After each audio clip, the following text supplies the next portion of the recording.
Biden. So like a pack of rabid wolves, they attack. So let's impeach him. Let's get tainted radical left prosecutors to charge him. Let's conspire with Hillary and the FBI with fake stories about him. All to distract from Biden's incompetence, weakness, and money-grabbing corruption. But here's the thing, he'll never blink. That's called having the courage of your convictions. And it's why he's our president. I'm Donald J. Trump, and I approve this message. Ladies and gentlemen, please welcome the next president of the United States, President Donald J. Trump. And I'm proud to be an American, where at least I know I'm free. And I won't let who get to me, and I gladly stand up next to you and defend her still today. 'Cause there ain't no doubt I love this land. God bless the USA.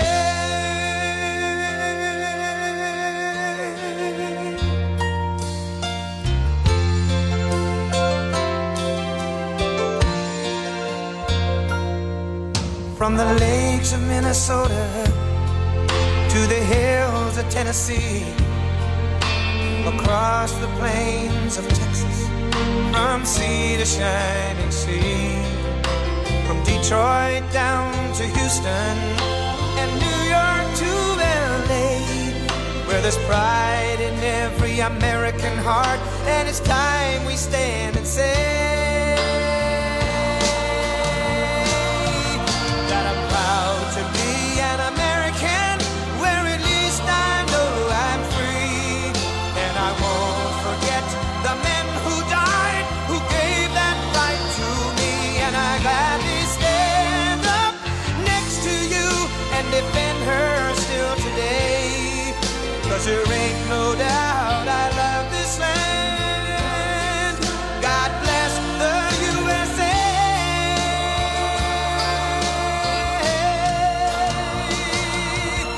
And I'm proud to be an American, where at least I know I'm free. And I won't forget the men who died, who gave that right to me. And I gladly stand up next to you and defend her still today. 'Cause there ain't no doubt I love this land. God bless the USA.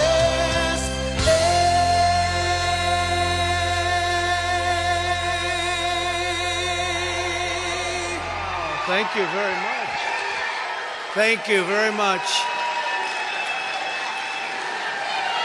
Thank you very much. Great crowd. This is beautiful. I want to thank Michael and congratulations on your re-election as party chairman. That was a big deal. That was a big deal. It's great to be back in North Carolina. Very special place. Very, very special place. We've had tremendous success here.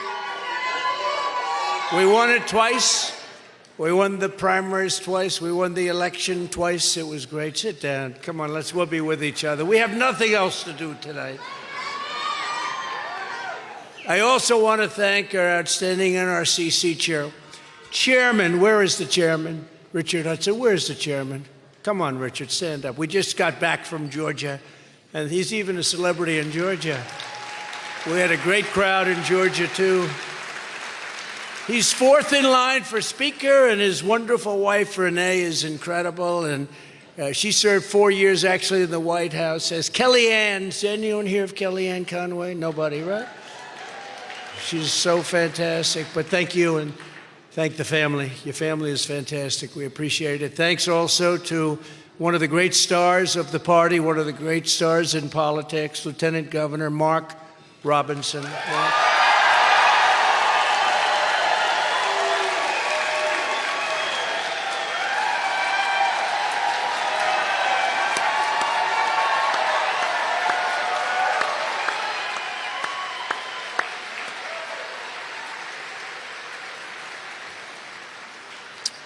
And I'm going to endorse Mark, but I'm not going to tell you about it tonight, okay? We'll save it for another time. But you can count on it, Mark. Congratulations. Great job. You've been doing a fantastic job. We also have some warriors that we fight together with all the time, and we win a lot. We win most of the time. Representatives Dan Bishop. Where's Dan? Dan? Thank you, Dan. Thank you, Dan. Thank you very much. Great job. Great job. We love him. Chuck Edwards. Chuck. Thank you, Chuck. Thank you. Thank you very much. And State House Speaker Tim Moore. Tim, thank you very much. Great job. Tim's doing a fantastic job. Thank you. For 7 years, we've been engaged in an epic struggle to rescue our country from the sinister forces who actually hate it and want to destroy it. I really believe they want to destroy it. There can be no other reason. These forces are far stronger than Russia, China, North Korea, and Iran all put together, because with the right leader, you saw that just 3 years ago, we have the right leader. All of those countries are absolutely no threat. They're not any threat to us. We talked about it before. Right now, however, they're putting us in the most dangerous position in the history of our country. We've never been in a position like this. There's never been such danger.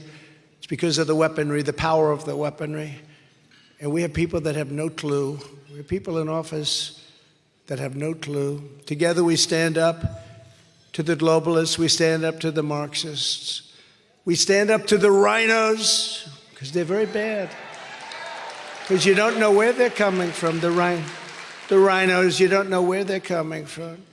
We stand up to the communists and the environmental extremists, because I'm an environmentalist. I really believe that. We've done some great things for the environment, but you have extremists, and you don't know whether or not they're really serious about some of this stuff. It's not even believable.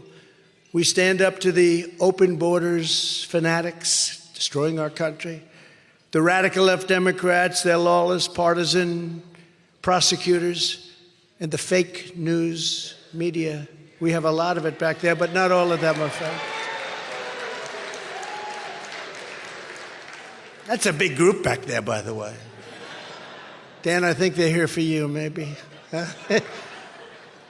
And on November 5th, 2024, we're going to stand up to the corrupt political establishment. We're going to evict a totally corrupt president named Joe Biden from the White House. And we're going to finish the job that we so successfully started. Probably there's been no more important 4 years than we had. We did a great job, all of us together. Things we did, nobody thought were possible. I put everything on the line.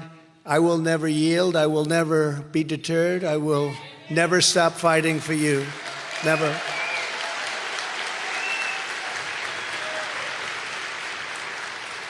And if I wasn't leading in the polls by so much, we'd have no difficulty. And you know, they're the party of disinformation. They say, oh, we want to run against Trump. In the meantime, we got 5,000 prosecutors after us because they don't want to run against Trump. We beat him the first time. We did much better the second time. We beat him. We did much better the second time. More than any other president, more votes than any other sitting president has ever gotten, and more votes in terms of the margin, from 63 million, and they had millions and millions. No president's done that. Usually they get less the second time. You know, you get tired of them. They weren't tired of me because we got many more votes. With your vote, we will take back our country from these fascists and thugs, and we will indeed make America great again.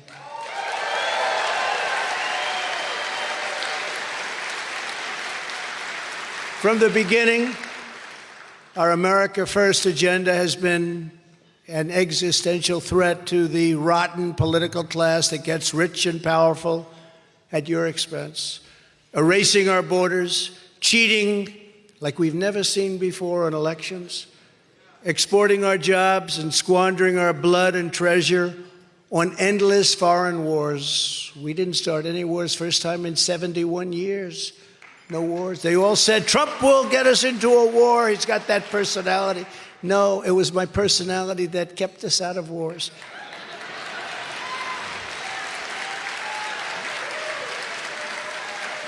But we finished some wars. We finished ISIS, 100% of the caliphate. We knocked out ISIS. We did whatever we had to do. And we were respected all over the world as warriors without having to fight wars. You know who doesn't fight too many wars? China. You ever noticed? It's all talk. It's beautiful military. They try and beat you economically, not militarily. And there's something very smart about that, isn't there? But they respected us. They respected your president, and they respected our country. They no longer respect us. And it's very sad what's happening. They've launched one hoax, these people we have to deal with, and they've launched witch hunt after witch hunt, and they just try to stop our movement. They want to do anything they can to thwart the will of the American people. It's called election interference. That's what they're doing now. This is election interference. And we've never seen it on a scale like this. And you have to understand, the other side is downright crooked. That's why we now call him Crooked Joe Biden, because, you know, we took the name away from Hillary. She suffered enough with that name. So I retired the name from Hillary because I wanted to bring it over to Biden, because he's probably worse than she ever was, and that's saying something. As the Durham report proved, they spied on my campaign. They forged false evidence to get illegal surveillance warrants. The FBI offered $1 million for a fictitious dossier written by a foreign spy to try and frame me for treason. We beat it all off, didn't we? They put our country through hell, and they knew it was a lie the entire time. They knew it was a lie. They knew the laptop from hell was a lie. They knew everything. Remember, it's not me they're going to go after. And if you think of it, whoever took my place, and I hope it's not going to be anybody, because we're the ones that are going to save this country, because our country's in trouble. They'll go after that person, and that person will not be able to withstand the fire. And I know all of them. I know them all. And they actually admit it. They come to me, how do you stand this? And I usually look at them and say, in a sick way, I sort of enjoy it. Because it exposes them. It exposes them for what they are. And it's also lifted the poll numbers to even higher legs. Have you seen this? The polls are through the roof, and the fundraising, small dollar fundraising, is setting records. But still, you get indicted over nothing. You get indicted over the Presidential Records Act, which they don't even admit. They call it the Espionage Act. These are sick people. We had Russia, Russia, Russia, Ukraine, Ukraine, Ukraine, the no collusion Mueller witch hunt, impeachment hoax number 1. Remember the perfect phone call? Impeachment hoax number 2, the illegal censorship of the Hunter Biden laptop from hell, the 51 intelligence officials who falsely said it was Russian disinformation. Remember they said that? I said, nobody believes that. Who would believe that? You see the pictures, horrible pictures. The real pictures haven't been exposed yet. But all of this, and it just kept coming and coming and coming, and it would for another person in my position, but they wouldn't be able to handle it. They wouldn't be able to take it, because you're dealing with crazy lunatics. Now the Marxist left is once again using the same corrupt DOJ and the same corrupt FBI and attorneys general and local district attorneys to interfere in our election at a level that our country has never witnessed before. These criminals cannot be rewarded. They must be defeated. We have to defeat them soundly. In the end, they're not coming after me. They're coming after you, and I'm just standing in their way.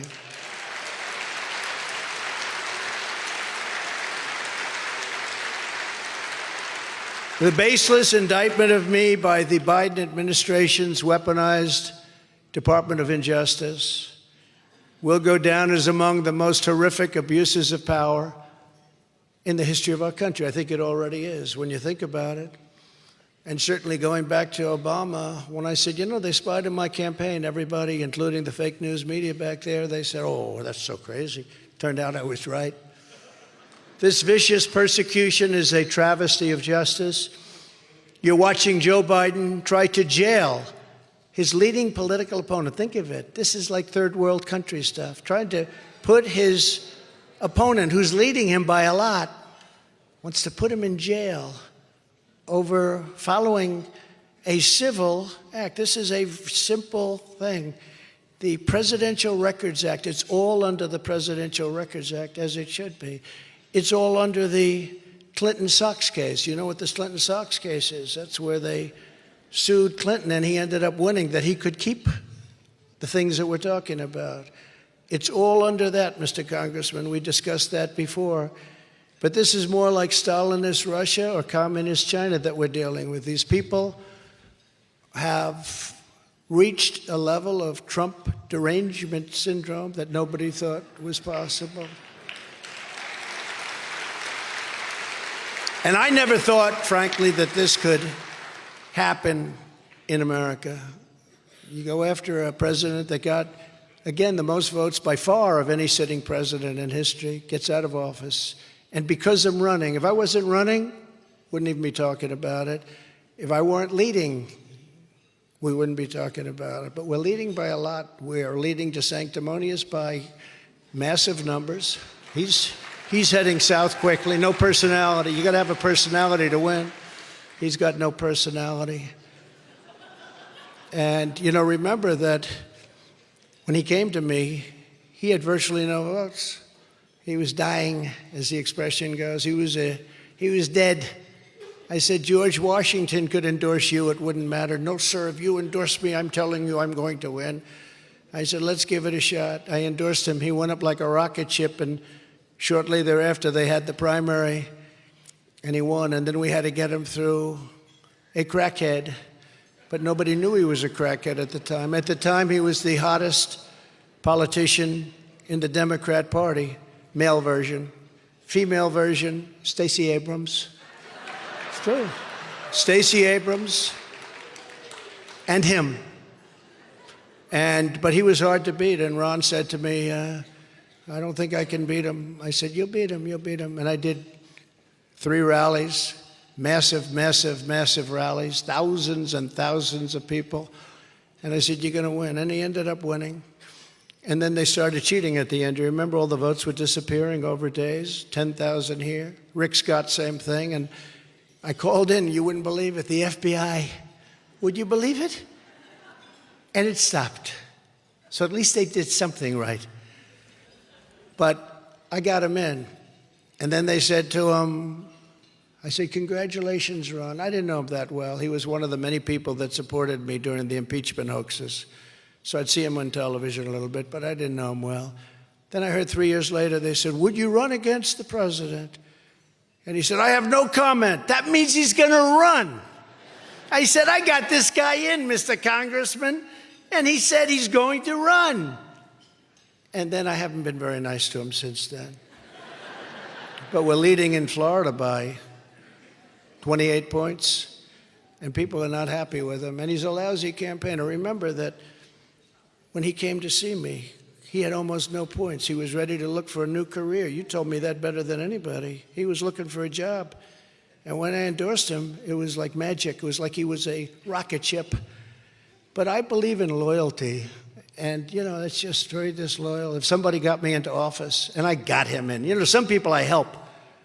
Some people I help, and some people I get. And I got this guy in, along with some others. But some people I help, and that's different. Some people I help a little bit. Some people I help a lot. But some people I get in. I got this guy in. So, you think there'd be a little bit of a loyalty. And it's bad for the Republican Party, frankly. But let's see what happens. But we're leading by a lot. But meanwhile, Joe Biden had troves and troves, thousands of boxes, classified documents from his time as vice president and even as a senator. And boy, when you're a senator and you take classified documents, that's a big deal.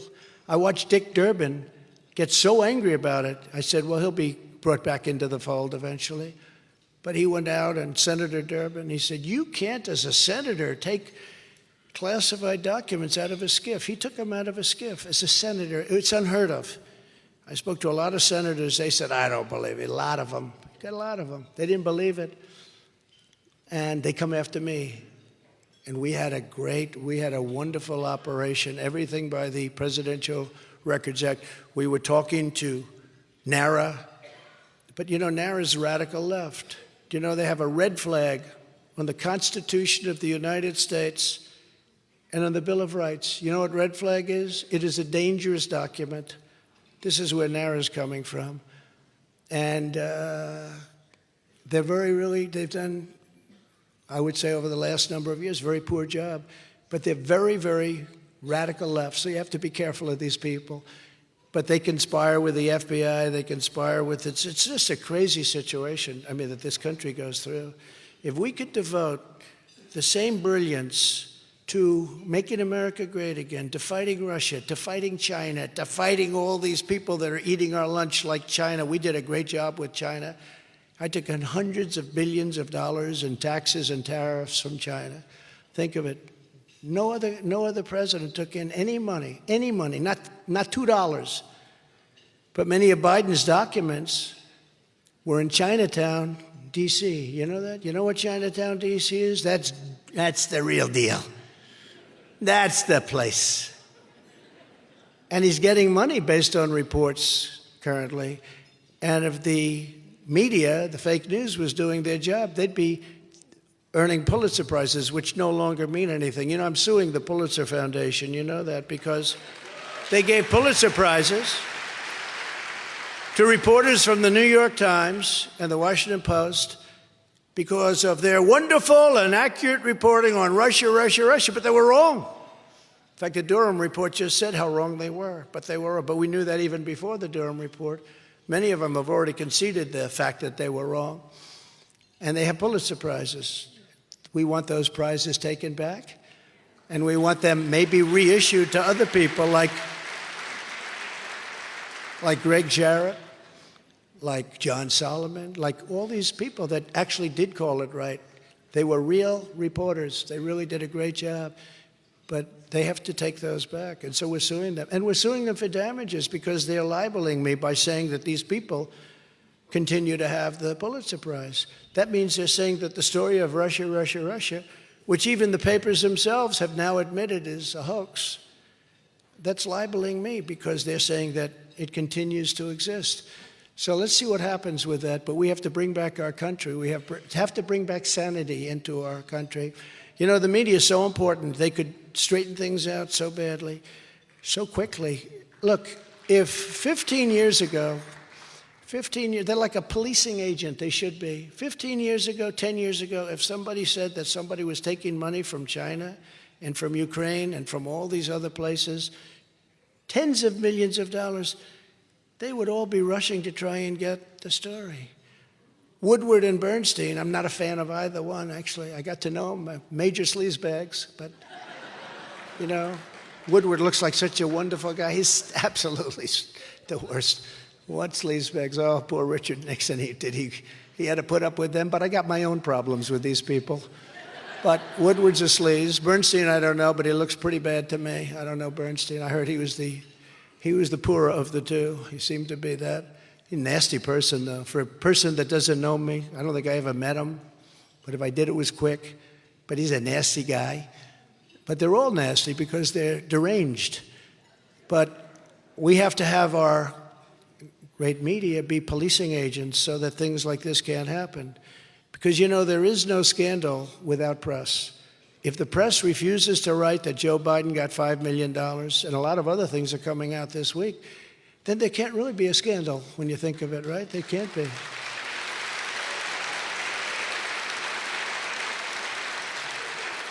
Jamie Comer and Jim Jordan have been incredible, and their committees. But, you know, it's amazing that they sometimes say to me, not the two individuals, but people in the committees and people in Congress. We were talking about it just a little while ago with a few congressmen. We have stuff that's so earth-shaking. And you put out the announcement, and you think it's going to be headlines in the New York Times and the Washington Post and every paper and every ABC, which is real fake. I call it ABC fake news, NBC fake news, CBS fake news. But you put it, or I put fake in front of every one of them.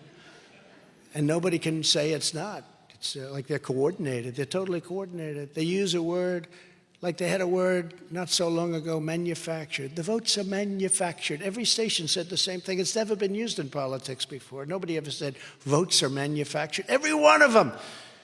We want to report that the votes have been manufactured. You turn to the next one, ABC. The votes have been manufactured. It's like somebody sends them a memo what to say. But if they were honest, our country would be in such great shape. Amazing. But they're not.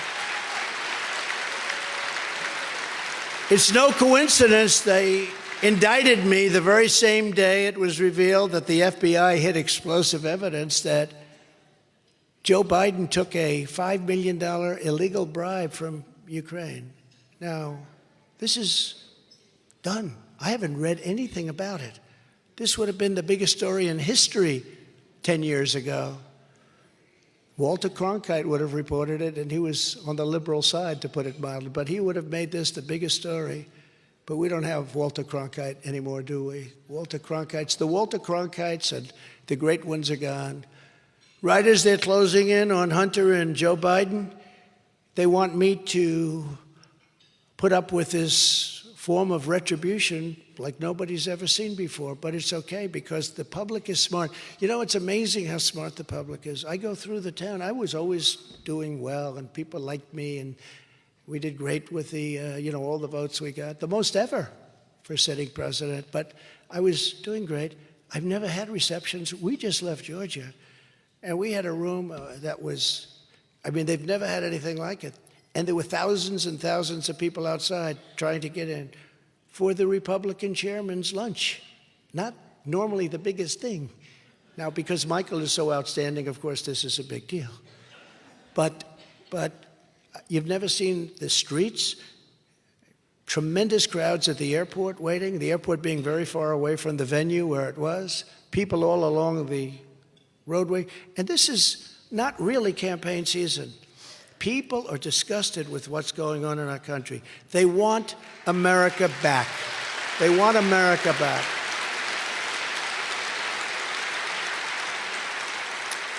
So I've been predicting this for a long time, just like I did with Live, Live Golf. I told the players, take the money. They're all calling me, say, thank you very much.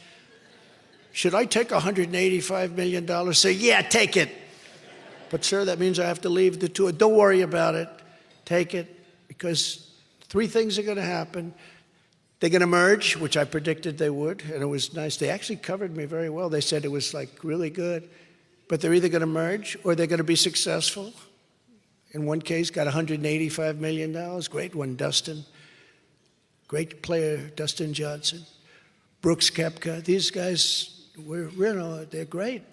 But, lots of others were offered hundreds of millions of dollars. They said no, and now there's a merger. And I actually made the statement. I said, if there's a merger and you don't take the money, you're going to have a lot of very unhappy golfers out there. And you have a lot of very unhappy golfers out there. But it was exactly as I said. But I called this one too.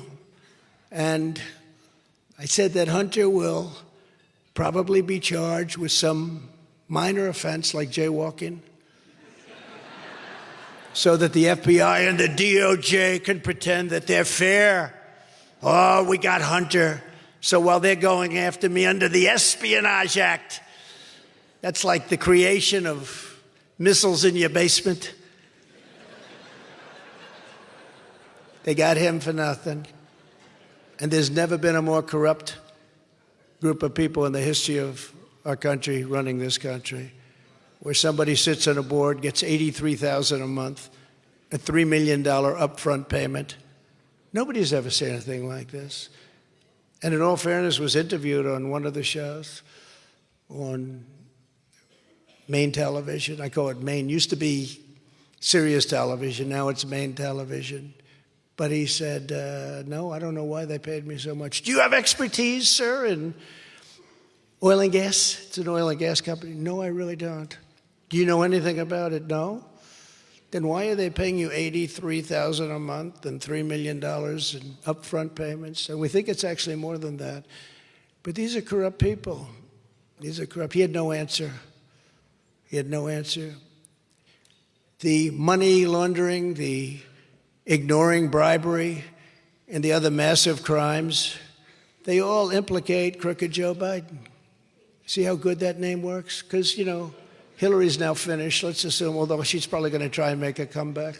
After this speech, she'll probably try, but I don't think she'll be very successful. But she was a woman that was out of control. The stakes of this election could not be more stark. Either we have a communist state. They used to use the term deep state. I'm stopping it. I'm using it Marxist. I'm using it fascist. I'm using communist because deep state is far too soft. Far too soft. Remember during the campaign, I'd say we're going to end up being another Venezuela, but on steroids. Big scale version, big, large, beautiful scale version of Venezuela. How about we're buying oil from Venezuela? When I left, Venezuela was ready to collapse. We would have taken it over. We would have gotten all that oil. It would have been right next door. But now we're buying oil from Venezuela, so we're making a dictator very rich. Can you believe this? Nobody can believe it. You know where the oil, their oil is garbage. It's horrible. The worst you can get, tar. It's like tar. And to refine it, you need special plants. And these people are talking about not doing oil. We have liquid gold, the best, most beautiful stuff you can get. Liquid gold, better than gold, right under our feet. We have more than Saudi Arabia. We have more than Russia. We were going to have the greatest energy system in the world. We're going to pay off debt. We're going to reduce taxes. We're going to make so much money that these guys came along and they stopped it all. What we had done is amazing. But with Venezuela, they put their oil and they refine it in Houston. So all of those pollutants go right up in the air. We don't want to take oil because we want to watch the environment, but we'll take the worst tar in the world, burn the crap out of it, create oil, and watch it go into our atmosphere. So the environmentalists have no problem with that. So we lose economically, and we also lose from an environmental standpoint because it is really dirty stuff, the dirtiest stuff you can imagine. We take it from Venezuela, and we also make the country strong again. And the head of the country is a dictator. It's not even believable, some of the things that are happening. Open borders. Who would believe open borders? Who would believe no voter ID? I want to vote. Oh, go ahead and vote. That's why they have all these people coming, and they think they're going to be able to vote. The funny thing is a lot of them turned for Trump. A lot of them on the Texas border towns. Wouldn't that be funny? We like Trump the best. We like Trump. But the governor of Texas called me right after the election. He said, you've done something that's unprecedented. You won every single town along the border, mostly Hispanic. He said, that hasn't happened since, he called it Reconstruction. I said, is that Civil War? Would you say that's Civil War? That's Civil War, term we haven't heard in a long time, Reconstruction. But hadn't happened since Reconstruction, Civil War. But it happened. We did incredible. We're doing incredible with Hispanics. At the end of the day, either the communists destroy America or we destroy the communists.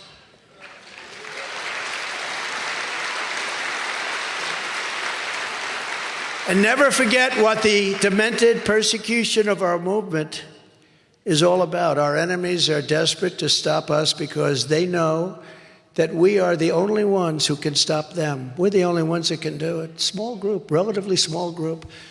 But we can stop them cold, and we will. And we would have had them stop cold, and they know that. And they cheated like dogs. They cheated like nobody's ever cheated before. You turn on your television at 10 o'clock, you would have said, Pennsylvania's a lock. We were up by so much, a lock. All of a sudden, you see that big fat dump, that big dump at 3:02 or whatever it was in the morning. It's a disgrace what happened. What's happening to our country is a disgrace. But I promise you this. If you put me back in the White House, their reign will be over and America will be a free nation once again.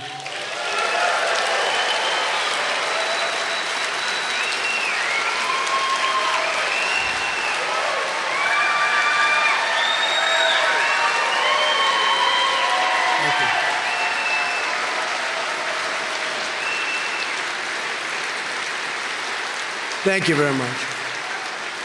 I stand before you today as the only candidate who has what it takes to smash this corrupt system and to truly drain the swamp. And I'm the only one that they don't want to do it. And again, that's why disinformation. We want to run against Trump. We want to run. Oh, we're dying to run against Trump. We killed him last time. They know it. Killed him with Hillary. How about that one? You think that was a little surprise? That shook them up. They said, we'll never let that happen again.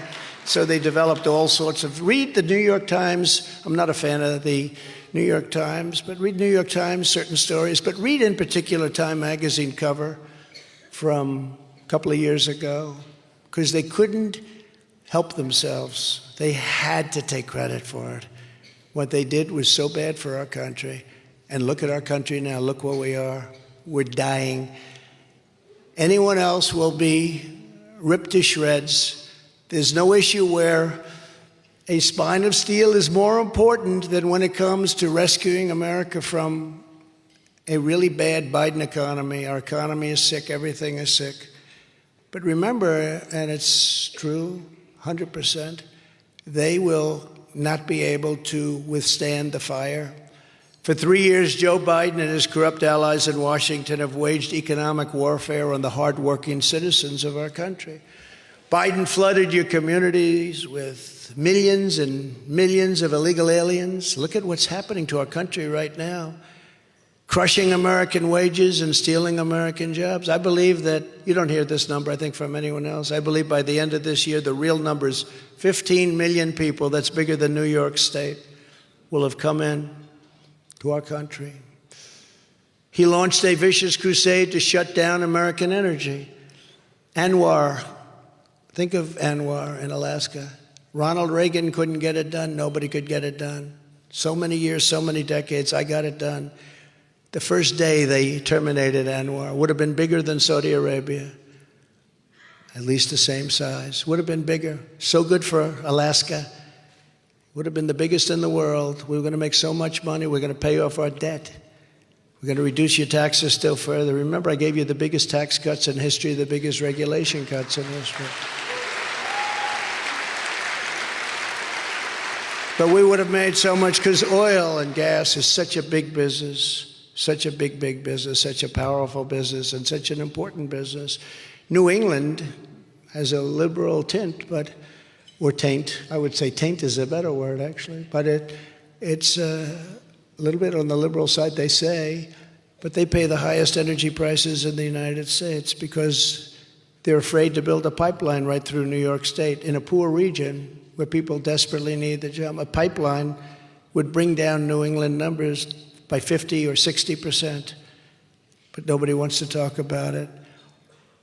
Biden spent trillions of dollars on socialist lunacy, causing the highest inflation in 52 years. Since Biden took office, the typical family has lost over, think of this, $7,400 of annual, each year, income. Joe, his number one job was, as next president, what he wanted to do, everybody that talks, and they're right, we want to reverse what Joe Biden's done. He's been a horror show, economic horror show. He's been a horror show from the standpoint of our country. And what he's done in terms of our military, he's given away $85 billion worth of equipment, the best equipment in the world, to Afghanistan. They're now one of the leading sellers of military equipment anywhere in the world. Some people have them at number 2 because they don't need 700,000 brand new rifles. They don't need 70,000 vehicles, many of them armor plated. Think of your friends that have a used car lot and think of them as big. They're big. If they have 300 cars in that lot, it's a lot. We gave away 70,000, some of them costing millions of dollars, vehicles, armor plated, 4 inches of armor. Under my leadership, we built the greatest economy in the history of the world. In fact, we did it twice. And now we're going to do it again, and it's going to be better than ever. We're going to do it again.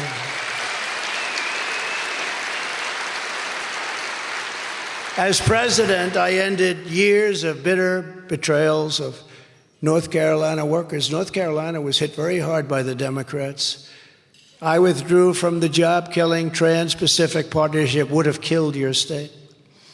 A globalist calamity that would have killed American manufacturing forever. I stopped it. I ended it. It was a disaster known as NAFTA. I killed NAFTA. Nobody thought it could be done. You know, you had to get it killed through Congress. You helped a lot, Mr. Congressman.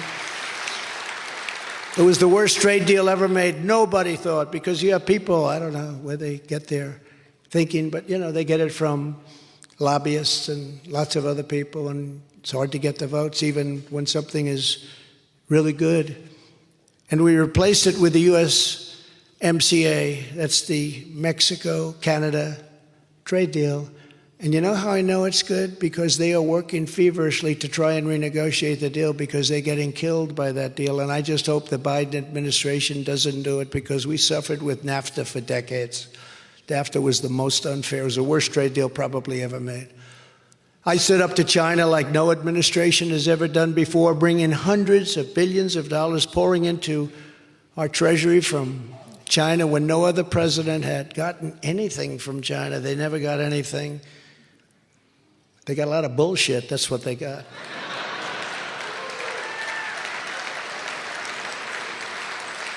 And when China targeted our farmers, I got China to give our farmers $28 billion. Who do you think else is going to do? You think Joe's going to do that? Hey, President Xi, you've really been screwing our farmers. You got to give us, got $28 billion for the farmers. That's why I say I'm not losing Iowa. Somebody said, how are you doing in Iowa? I am up like 35 points. But I said, how could I lose Iowa? I got $28 billion for the farmers. Nebraska, any farm state. You took some big chunk out of that $28 billion too, by the way. When I'm back in the Oval Office, I will revoke China's most favored nation trade status.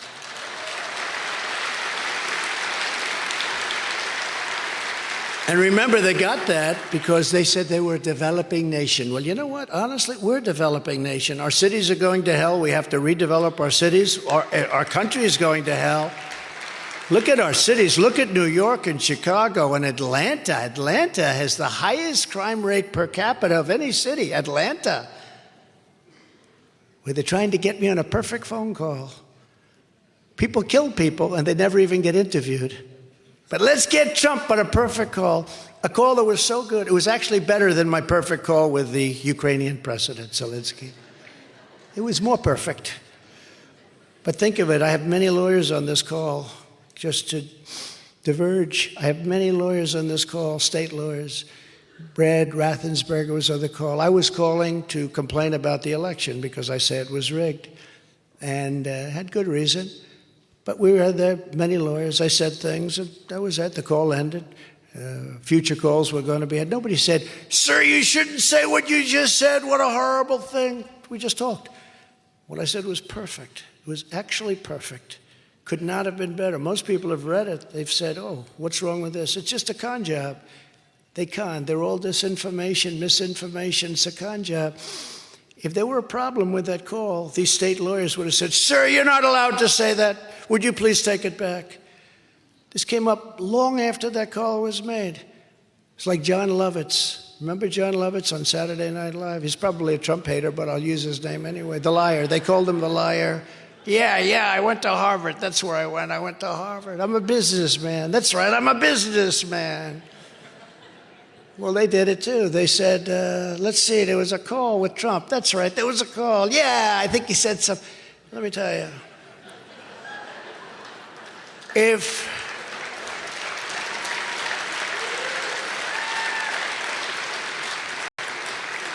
there was anything said wrong in that call, they would have been screaming from the rafters. How dare you say that? Sir, you're not supposed to. That call was perfect.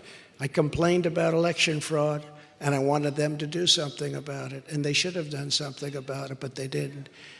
We will gain total independence from China. We will make the United States the manufacturing superpower of the world, and we were starting to do that. Tremendous money was coming in, and to your state. It was coming into North Carolina, what a place. Under Biden, we've had record high trade deficits, which I call losses. A lot of people don't say, oh, a trade deficit isn't a loss. I call it a loss. Some people don't. I understand their thinking. I was a very good student at the Wharton School of Finance. Can you imagine? I wonder if they're proud of me. I got indicted. I wonder if they're saying, oh, that's wonderful.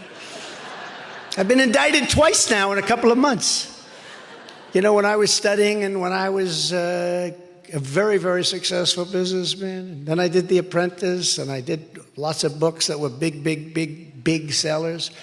Even now I have books that are tremendous sellers. I never had this stuff in mind. I never had the word indictment. What's indictment mean? Sir, that's when you're extremely dishonest, sir. No, these people are con men, and we have deranged people running it. For this reason, I will pass landmark legislation because we have to save our country, to be known as the Trump Reciprocal Trade Act. You know what that is? When China charges us a 150% tariff, we charge them a 150%. Right now, they charge us nothing. Look at it. Right now, so we charge them nothing. They charge us 150%. So I said to one of our terrible senators, a guy named Toomey, Pat Toomey, real beauty. I said, and he was all in for the, he called it free trade. It's not free trade. Stupid trade, very stupid trade. We have a new name, we've developed a new name, stupid trade. I said, Pat, so let me ask you, China's charging us 150% tariff on various products. Can we charge them 100? No, sir, it's not free trade. I said, how about 100%? They're at 150. What about, no, sir, you can't do that. What about 50? No, sir. What about 10%, Pat? No, sir, you can't do that. That's not free trade. These are the dumbest people I've ever seen. It's called an eye for an eye or a tariff for a tariff. But isn't that a beautiful thought? Because we're getting screwed by every country in the world. And I need to get this one approved by Congress. And they approve things easy if they're bad things, if they're not politically correct, they don't want to do. But this is politically correct. This is very simple. They charge us, we charge them. What's going to happen is a lot of them will come off, because they're saying, what's the use of us collecting 150 if they're going to get 150? So it's come, but some won't do that, and that's okay because we'll take in a fortune. But we'll make trade fair, really in addition, because we're the pot of gold, but we're rapidly losing that pot of gold status. Soon we're not going to have anything. We're losing so much money. In addition, I think we should have about a 12 to a 15% tax on anybody that comes into the United States. This is a tariff. If they want to do business, if they want to take our wealth, if they want to steal our wealth from us, they should pay 15%. It's not that high a number. It's not going to stop them. We'll make a fortune, and we're going to become a profit-making machine so easily. So easily. Because remember, we have $34 trillion in debt. We've got to pay it off. And we don't want to do anything stupid. But if we do the Reciprocal Trade Act, that's fantastic. And if we do we've had people, smart people, that said, if we are going to sell our wealth to other countries, we should charge them for it. Why should we allow other countries to come in and steal our jobs, to make our cars, to make our computers, to make everything, and then just sell them right back at us with no tax? No, I think if we do that, they should be charged 15%. The numbers that you're talking about are astronomical, and we will become overnight a tremendously successful country. And many jobs, when you do that, will come back into the United States. So I want you to think about that. That'll be very controversial tomorrow in the fake news because it's such a good thing. They're going to hate it. We're going to fight the globalist vultures and the Washington swamp just as we did before, and we're going to win. We're going to have tremendous victories. I said we're going to beat Hillary. I was right. I said we're going to beat Biden. I was actually more right. But we're going to beat him this time, and we're going to watch those votes. You know, with COVID, you couldn't go there. People sent in the votes. They get all these ballots. They send in the votes. Tens of millions of votes come in out, going in. Nobody knew what the hell. They knew what was happening. But we can never let that happen again. Remember this Jimmy Carter, and he's a nice man, and I know he's not well, so I'm not going to say anything. But Jimmy Carter had a commission, and he said you can't do mail-in ballots. If you have mail-in ballots, it's going to be rife with fraud. Of course it's going to be rife with fraud. People are getting 7 ballots, 8 ballots, and we can't do it, can't do it. We're not going to have a country left. France used to do it. They got out of it because they said it was so fraudulent, and they went to paper ballots, same-day voting, voter ID. And you know what? They had an election. They got 36 million votes. They had a winner, they had a loser, and that was the end of it. Very simple. A lot of people, it sounds too simplistic, but paper ballots, they make certain watermark paper that's phenomenal stuff. It's actually technologically advanced paper, if you can believe it. But we should do paper ballots, we should do voter ID, and we should go back to same-day voting. We should also have just one day. We don't need, even if you call it a holiday, we don't need to have, I don't know if you know this, we don't need to have 48 days of voting.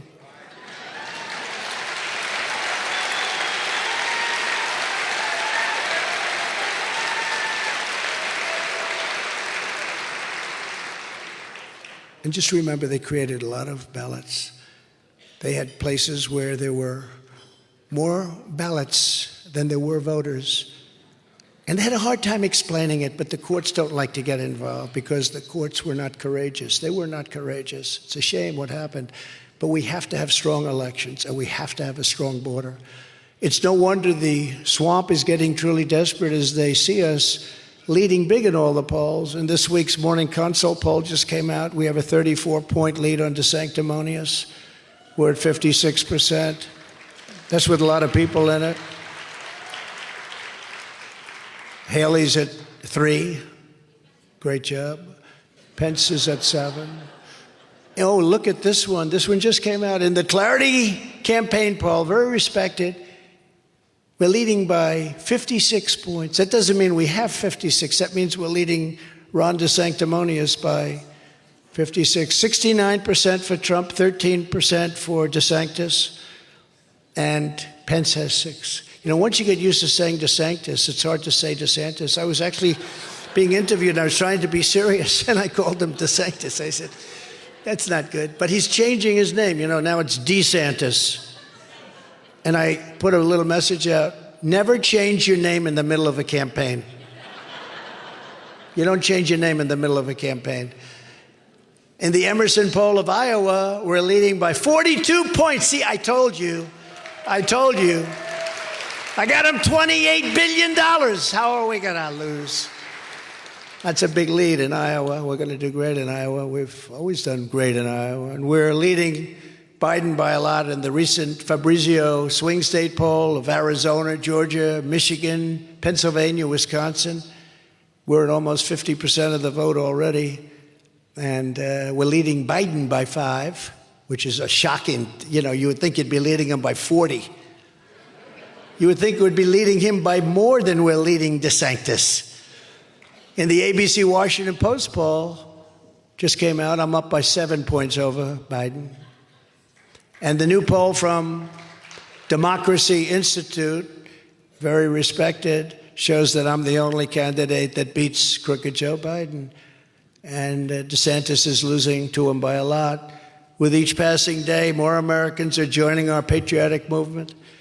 We are having unbelievable success, only garnered even further by what's happening because what they're doing is so bad for our country. People are saying you can't weaponize, you can't do this. Together we've achieved more than anyone thought even possible. We delivered the largest tax cuts in history. We delivered the largest regulatory cuts. That's why we had the greatest employment numbers ever in history. We achieved energy independence. We were soon going for energy dominance, where, as I told you before, we were going to be paying off massive amounts of debt and lowering your taxes still further, because that's the kind of numbers you're talking about when you get the oil cooking. In 60 years, think of it, we had the worst problems and the worst costs in energy in 60 years. We had it down to $1.87 3.5 years ago, a gallon. And we actually had it lower than that, but we won't even talk about that because I had to save the oil companies. They were all going to go bust.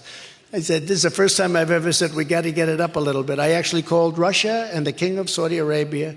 We had a three-way call, and we cut back on the oil because it was so incredible. Helped fill up the strategic national reserves, and he's now taken all of that to reduce gasoline prices for cars just prior to the election, very artificially. And he's reduced it down to the lowest level that it's been in, I think, 60 years. We created the most secure border in U.S. history, built hundreds and hundreds of miles of border wall, was going to build another 200 miles to fill up some gaps that we saw, and then they came in after a very strange election, to put it, I'm trying to be nice, a very strange election, really bad election. But they came in and they didn't want to fill up those walls. And that's the first time I said, these guys actually want to have open borders. We got Mexico to give us 28,000 soldiers free of charge. That's how we succeeded. You know, we had the most secure border in the history of our country. Part of it was I got Mexico, we built the wall, large sections of the wall, but we got Mexico free of charge. And I like the president of Mexico a lot. He's a socialist, but as the expression goes, you can't have everything, but I liked him a lot. But I said to the people over in the State Department, I said, give me a list of the 10 top things you would like. And one was to have their soldiers helping us with the people coming in. You know, they're coming in through Mexico. And they gave me a list of 10, and the woman, who was really a pro, but she was just a little bit naive, she said, sir, you're never going to get this. We've been trying to get this. I've been here for 25 years. We've been trying to get this for 25 years. You're never going to get it. I said, you want to make a little bet? Then we had a representative, their top representative, come in to see me, and the State Department people. And I said, here's the story. You have to give us 28,000 soldiers free of charge to stop people from pouring into the United States. He said, he laughed. He thought, like, what a stupid guy this is. This guy has to be, well, sir, we wouldn't even think of doing that. Why would we do a thing? Because they're coming through your country and you're not stopping them. In the South, they're coming, pouring through in caravans. No, you're going to give it to us? No, sir, we're not. I said, how much do you want to make a bet? He said, we're not going to do it. I said, here I have in front of me, and I'm going to sign it right in front of you, a paper. This was on a Thursday or a Friday. And I said, on Monday morning, we're putting a tariff on all automobiles coming into the United States and all other Mexican products coming into the United States. We're putting a tariff of 25% on everyone. We're going to make so much money over and above the cost of that. And he said, you wouldn't do that. I said, I'm going to sign it right before your very eyes. Watch me sign it. And this goes into effect on Monday morning.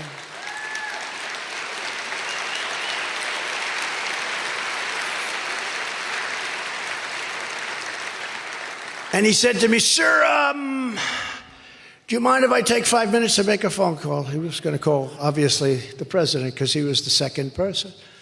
And he came back in 3 minutes. Sir, we've decided to give you 28,000 soldiers free of charge. I said, but that's not the end. We also want remain in Mexico, so that rather than having people come in and remain in our country, they remain in Mexico until we approve them, until we check them out, find out who they are. We don't want murderers in our country. We don't want killers. We don't want people that are bad in our country. We don't want gang members. And he said, we'll give you that too, sir. Remain in. That's how, you think there was a remain in Mexico? You've all heard. You think that happened just by accident? That happened because of me. And then when Biden came in, he wanted to end it. And even the judge said, why are you doing this? The judge. He said, you can't end it. Why are you doing this? But it expired at a certain point. As an example, Title 42, that's to keep sick people out of the United States, people that are sick. And it was an incredibly successful thing. And they wanted to terminate it 2 years ago. And the judge said, do you know how many people are going to be flooding our nation if you terminate? This is the judge. He's supposed to be making a ruling. And he's telling them that they shouldn't be doing this. And he wouldn't let it happen. But it expired a couple of weeks ago. And they did nothing to do anything about it. And we have a lot of people that have diseases that we don't want to have in our country. And I'm not just talking about COVID, I'm talking about some big things.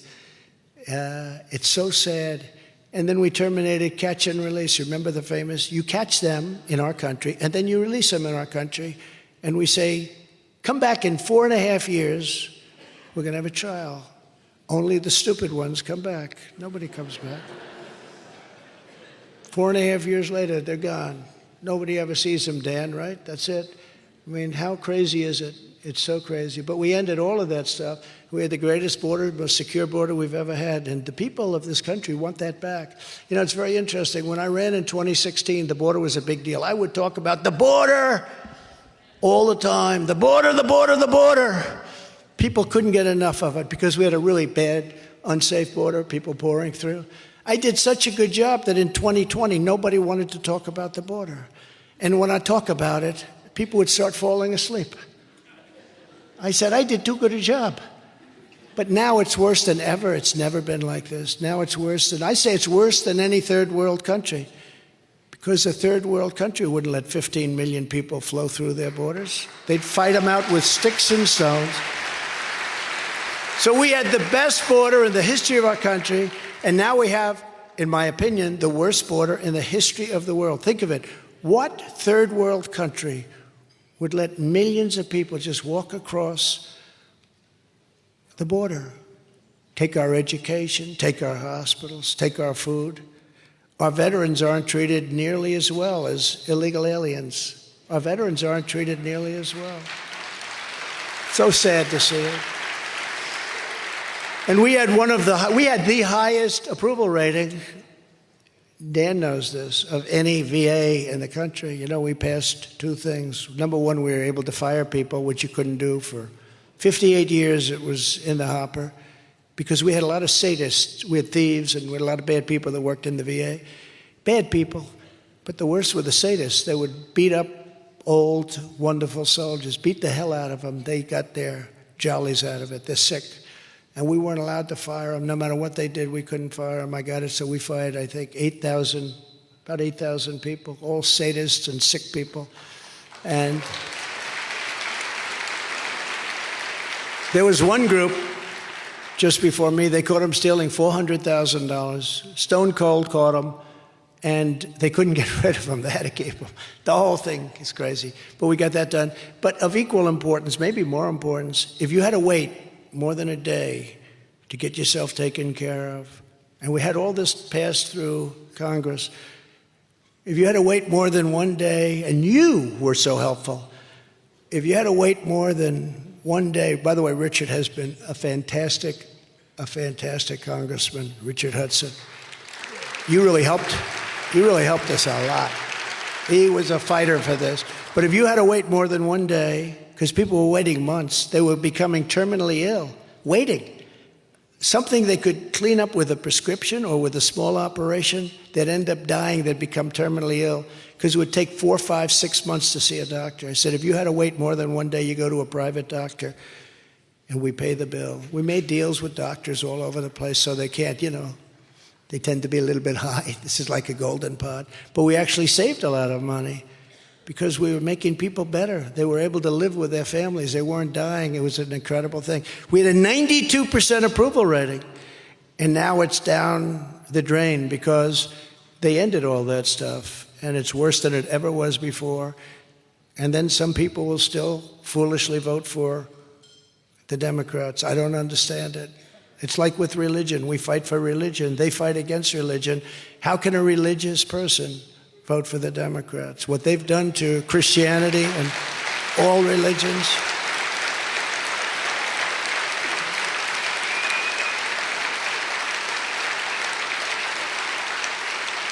I mean, how can they do it? We appointed nearly 300 federal judges and 3 great Supreme Court justices. I fully rebuilt the U.S. military. We had more ammunition than at any time. And now we have no ammunition. We have a military missing a thing called ammunition.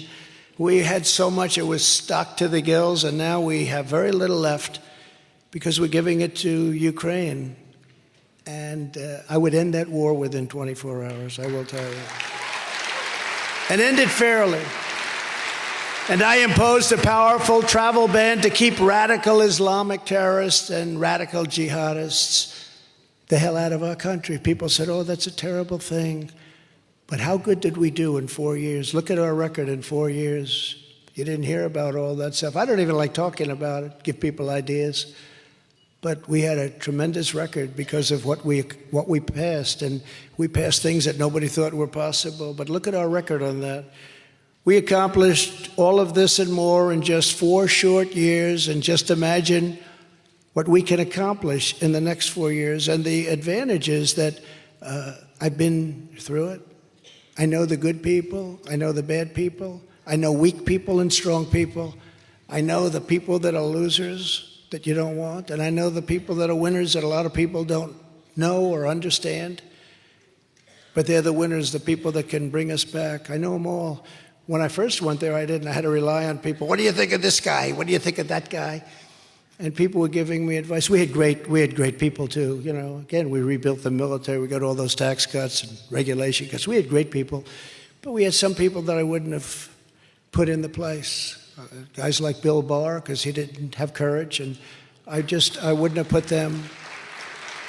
I wouldn't have put them in place. They missed a great opportunity, but we have all these people cold. We've caught all of these lies and all of this corruption, and something has to be done about it. But I know the strong ones and the weak ones. I know the great ones and the ones that will never be great. And again, you know, it's funny, I was in Washington, D.C. 17 times in my entire life, and most of it was building a hotel down the road from the White House, a beautiful hotel. Now, I sold it to Waldorf Astoria, but a beautiful hotel. And but I was only there 17 times, and I never slept over. So I wasn't into that whole world of Washington establishment, but I learned quickly. I learned very quickly, and now I think I'm into it probably more than anybody else, and I know the people. Here's just some of the bold agenda I'll put into effect when we become the 47th President of the United States.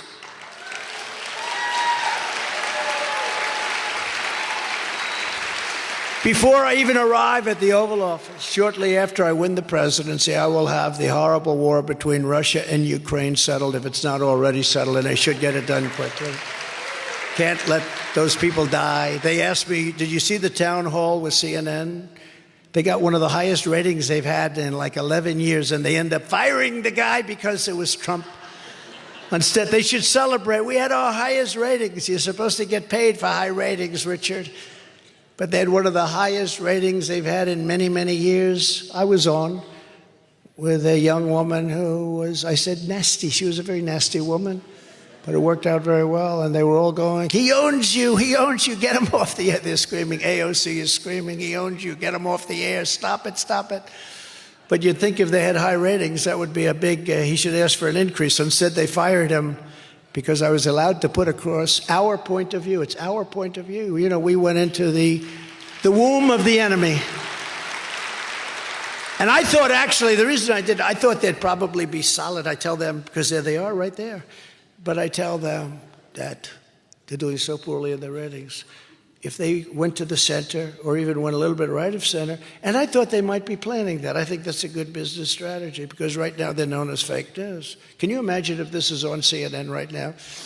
The one thing you know is they're going to turn it off. Oh, the light just went off the television. That just went off, the red light. I can see all those red lights. That light. Oh, well, sorry about that. I'll be finished about this in 20 seconds, and then you can turn the light back on. But I thought they were going to be maybe a little bit more moderate and get their viewership up and really have a big evening and great. But as I was being introduced, they were saying things that were so bad. I said, this is going to be a war. But it wasn't, look, it worked out well, but it didn't work out well for him. It should have, because he actually did a good job in the sense it was very professionally done, very professional. Everything, the set, everything was beautiful, and they got tremendous numbers, and they fired him. He's gone now. Mr. Licht, sorry about that. I'd like to apologize to Mr. Licht. But I'm the only candidate who can make this promise. I will prevent World War III. I will prevent it. Not going to happen.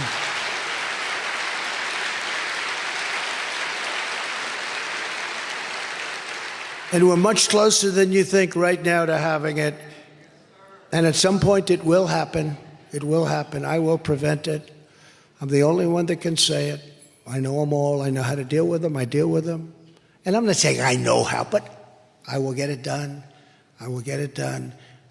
Did you see the other day Putin said they're delivering nuclear missiles to Belarus? Here we go. And we have a man that has no clue. He has no clue. We have a guy that walks around, he has no clue. He's like a walking zombie. You know, I meet these other leaders, President Xi, Kim Jong-un of North Korea did a great job with that. Kim Jong-un, we had the meetings and, you know, historic. We got along great. They hate saying that when I say they got along. How dare you get along great with a dictator? You know, the guy's got hundreds of nuclear weapons. It's nice to get along. And I'm not saying that from weakness. I'm just saying from common sense. No, I got along with him great. How dare you say that President Xi of China is a brilliant man? No, he's brilliant. He leads 1.4 billion people, and he leads them very powerfully, and he's doing things and ripping off our country for years. But they get upset when I say somebody's brilliant. But here's what I will say. They're all at the top of their game. I know every one of them, all these leaders. They're smart as hell. They're tough. They're cunning. Some are vicious. Most of them are vicious, actually.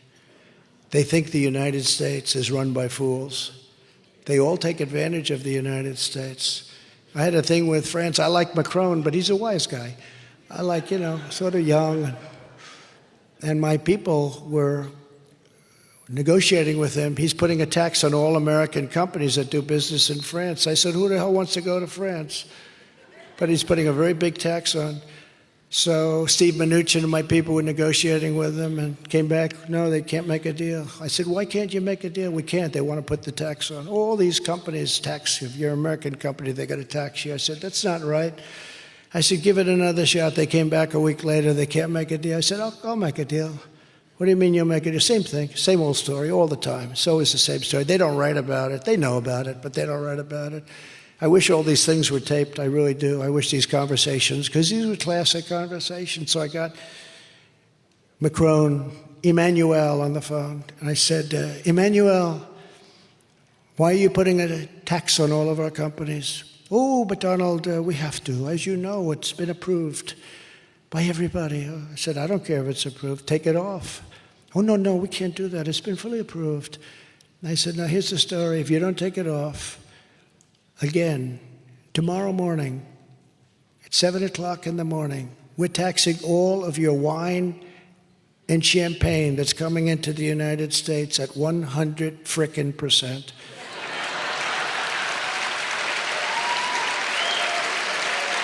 He'll tell you that's true. No, you cannot do that, Donald. Donald, you cannot do that.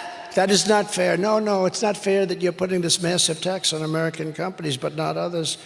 And that's only because you think we're a stupid country. I said, you're not going to do that, Emmanuel.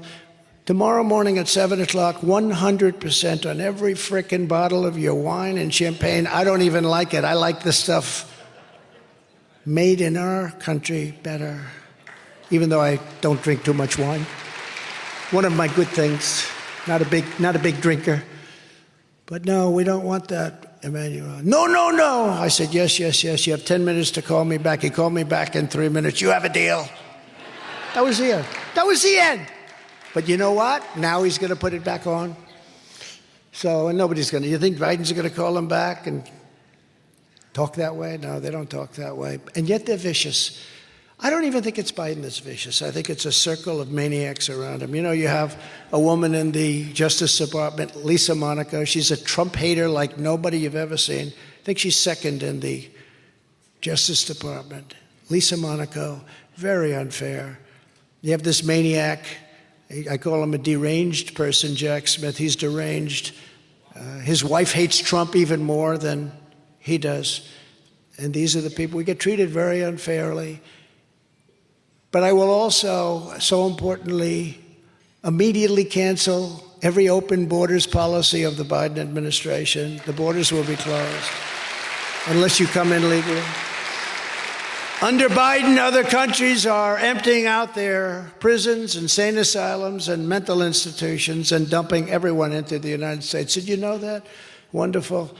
Their prisons are being emptied out all over the world, not just in Guatemala, not just Mexico, not just El Salvador.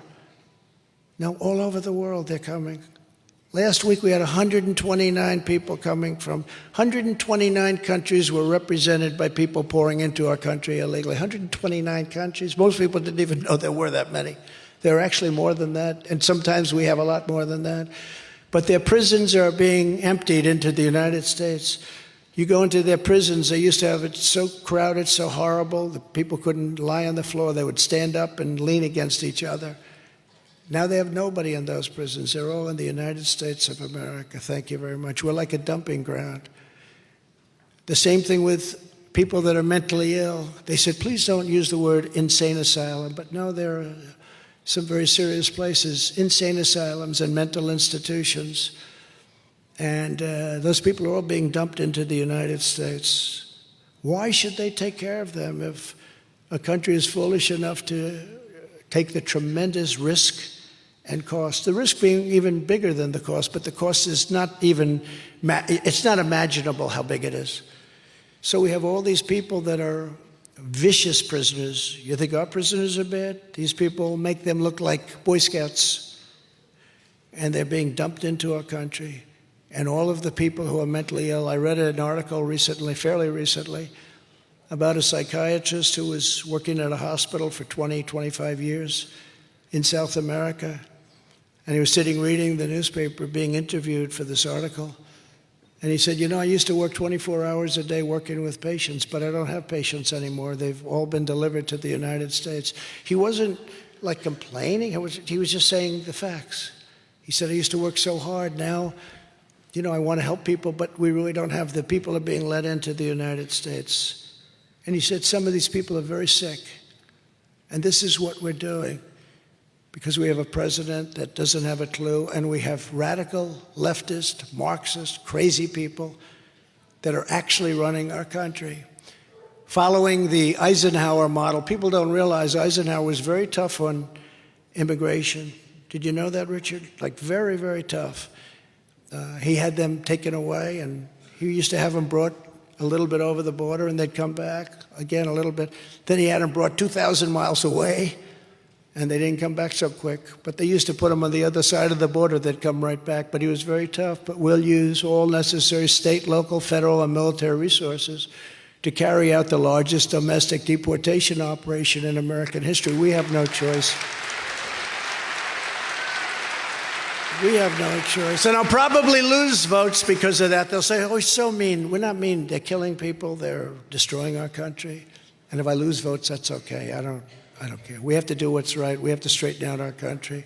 I will ask every state and federal agency to identify every single known or suspected gang member in America, and every one of them that is here illegally. We will pick them up and we will send them back to the country from which they came. We'll bring them back very quickly. Because we don't want you or your family killed by some deranged person or some person that's in prison for having killed 9 people and that happens to be living happily in the United States of America. And this is very unsuspecting. When they hit you, you wouldn't even expect it. These are hardened criminals. And to further deter illegal immigration, I will sign a day one executive order ending automatic citizenship for the children of illegal aliens. You get automatic citizenship. Automatic citizenship. And unlike Ron DeSanctimonious, who voted to gut Medicare, remember that he voted to gut it. And Social Security, gut Social Security. And he voted 3 times to raise the retirement age to 70. You know, Ron DeSanctimonious is a disciple of Paul Ryan. Anybody that's a disciple of Paul Ryan, you don't want him. But I will always protect Medicare and Social Security for our great seniors. And one thing I've learned in politics, when a guy is against, like, Medicare or wants to decapitate it, or a guy's against anything Social Security, and then they have an election and all of a sudden they love it, although he hasn't even said that yet. But when they have, and you earned it. You know, people have been working very hard for long periods of time. There are many things we can cut. You don't have to cut Social Security. You don't have to cut Medicare. If we did the oil thing, you wouldn't have to even think about these things. But they don't want to do the oil thing because they don't know what they're doing. But one thing I learned is that when they want to do it, then they go a little bit because they want to try and get elected. They always go back to it. So when somebody wants to cut Social Security or Medicare, and then they go back to saying, oh, I love them very much, within a fairly short period of time, they'll be cutting it. Just remember what I say. And I will not put a national sales tax of 23% on our citizens, which DeSantis wants to do. He wants to put a 23% national sales tax on. Rich people, I sort of like the idea for myself. Can you imagine somebody now is going to pay every time they buy something 23%? This will not be happy, but more importantly, it's not fair. On day one, I will immediately sign a new executive order to cut federal funding for any school pushing critical race theory, transgender insanity, and other inappropriate racial, sexual, or political content on our children.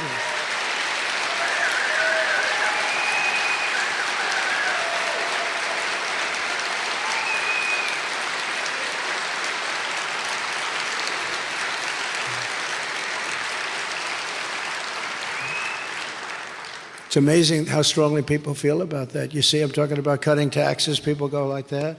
Talk about transgender, everyone goes crazy. Who would have thought 5 years ago you didn't know what the hell it was? But one that I think is incredible that we would be saying that I can't even believe you have to say, I guess I have to say I'm a politician, right? I don't want to say that, but I have to. I became president. I guess I'm a politician. But I can't believe I say this. I will always support parents' rights. Can you imagine saying that 10 or 15 years ago, parents' rights? Who wouldn't? Think of it. Who wouldn't support parents' rights? That you have to get up and say, I will always support parents' rights with their children. I mean, what's going on with their children? They can take the children and do whatever they want without the parent even knowing? I will not give 1 penny to any school that has a vaccine mandate or a mask mandate.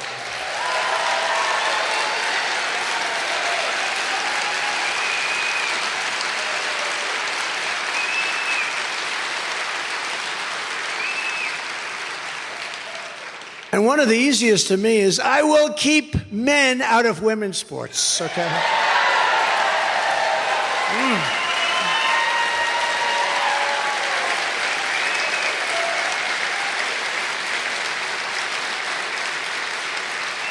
You see the records that are being broken now? Records that have held up for 18, 19 years, they're being obliterated. Check out the weightlifting records. Guy comes up. A woman is fantastic. She's a great champion. She's lifting weights. Something like 218 pounds. That's a lot of weight for a woman to go boom. And they'll put like a 1/16 of an ounce on one side, a 1/16 of an ounce on the other side. Yeah, I can't do it. I can't do it. Doesn't quite get there. Great champion. Then a guy comes along. Bingo. I mean, they're breaking records by numbers. But you know what? It's really demeaning to women, very demeaning to women. So unfair.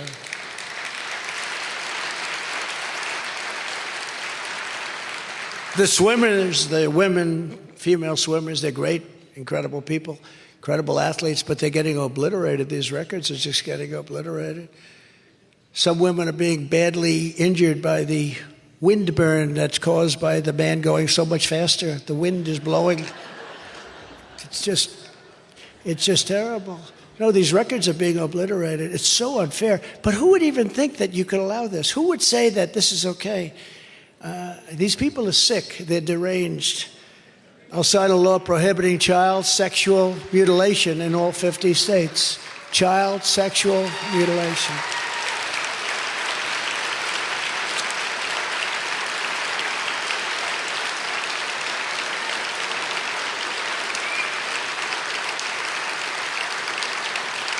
There's another one, though. Think of it. Think of it. I'm going to sign a bill prohibiting the mutilation of your child. Do you think you're supposed to say this? I mean, who would have to say this? Who would have something where they can actually do that? But they can. Because our country has gone cuckoo.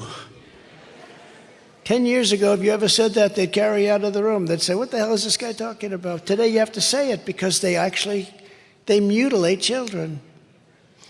As I announced this week, to continue my long record of standing up to Big Pharma, I will establish a special presidential commission to investigate what is causing the decades-long increase in childhood diseases, autoimmune disorders, autism, obesity, infertility, and other chronic health problems that people are seeing over the last 9 or 10 years that they weren't seeing before. To uphold our Second Amendment, I will ask Congress to pass the National Concealed Carry Reciprocity.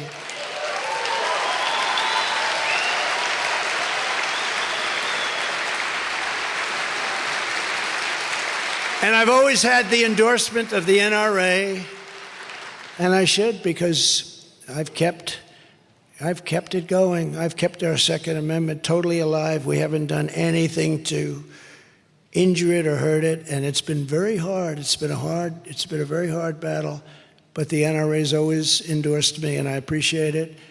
But I've done a job that for years I've kept it alive under the most trying circumstances. We need it for protection. We need it for our safety. We need it for other things too, including sporting, including living, but we need it for our protection. And I am a big believer in the Second Amendment. You know, a certain country, a man was elected and they were having tremendous crime out in the countryside all over this country, where people were going in, attacking households and killing and raping and doing things that were just absolutely horrible. And he got elected and he said, everybody go out and buy a gun. And they did, and now your crime is down like 40%. Go out and buy a gun to protect yourself. It's down 40%. Before then, you couldn't have any protection. And the one thing you know, the bad guys are going to have the gun. They're not going to be following the rules. I will protect innocent life just as I did for 4 strong years. Nobody did a job like I did, including Roe v. Wade, bringing it back to the states. Did a great thing. And remember that this is a very complex issue. What we've done is we've shown that they are the radicals, not the pro-lifers. They are the radicals because they're willing to kill a child 7 months, 8 months, 9 months, and even after the child is born. And what I did by killing Roe v. Wade, which everyone said was impossible, number one, we got it sent back to the states. And number two, and very importantly, I gave you now the power to negotiate. You had no power before because they were allowed to do whatever they wanted to do. They could kill the child at any point, including after birth. You look at the governor of Virginia, the ex-governor of Virginia. I call him Michael Jackson. You remember that catastrophe? He said he's a big Michael Jackson fan. That's why he did certain stupid things. But he was willing, and he said it, you know, put the baby down and we'll decide with the mother what you want to do after the baby is born. They are the radicals, not us. And nobody wants to see mutilation or death of a baby after a certain period of time. But I gave you, by getting that, by winning that, everybody said it was impossible to win. But we put 3 great justices on the Supreme Court justices, and you now have the right to a superpower to negotiate something that's going to be acceptable. Before, you didn't have any rights whatsoever. They could do whatever they wanted. So it's a very powerful thing that I was able to get. I'm very proud of it, but it goes back to the states, and you're in a very strong negotiating position. Actually, right now, you're in a much stronger position than the other side. So it's going to be interesting over a period of time, but it could go fairly quickly, perhaps. But there are many negotiations going on right now that wouldn't be going. I gave you the power to negotiate at a very high level. And I also have, I think, shown very conclusively that they're the radicals. We're not the radicals. They are the radicals. So it's very important, and it's very important that it be handled properly.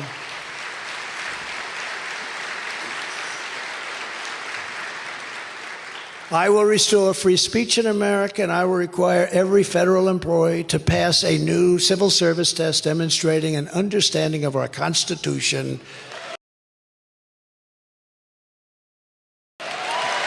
Look at that. Wow. Wow.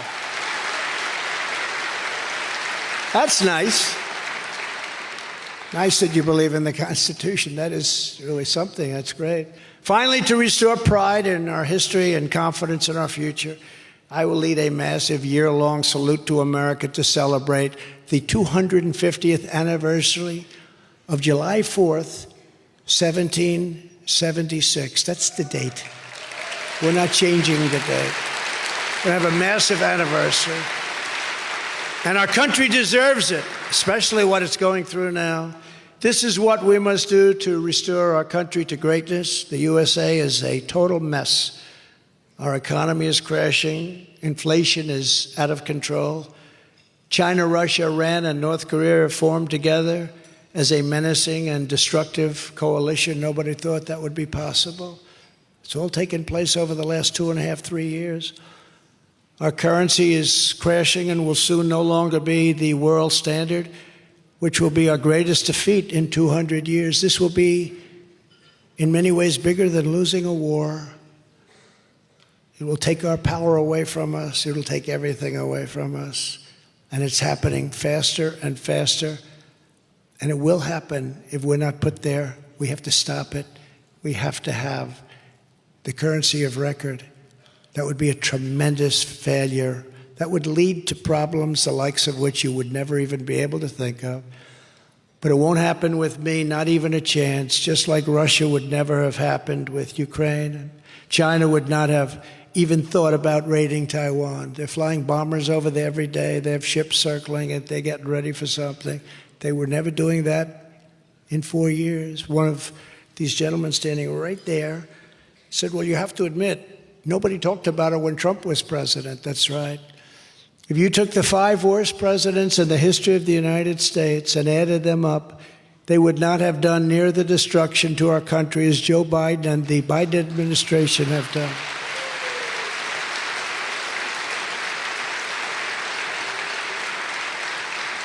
We are a failing nation. We are a nation in decline. And now these radical left lunatics want to interfere with our elections by using law enforcement. It's totally corrupt, and we can't let it happen. This is the final battle. With you at my side, we will demolish the deep state. We will expel the warmongers from our government. We will drive out the globalists. We will cast out the communists. We will throw off the sick political class that hates our country.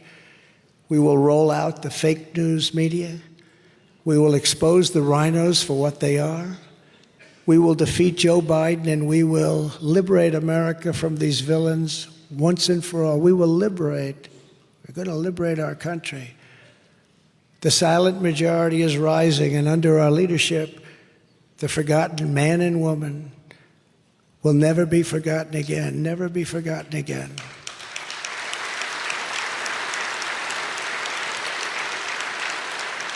With your help, with your love, your prayers, you have to remember this will happen. This will be a certainty. We will put America first always, and that will lead to the fact that we will make America great again, greater than ever before. Thank you very much, North Carolina. Congratulations to Mike. But thank you very much. Great to be with you. Thank you.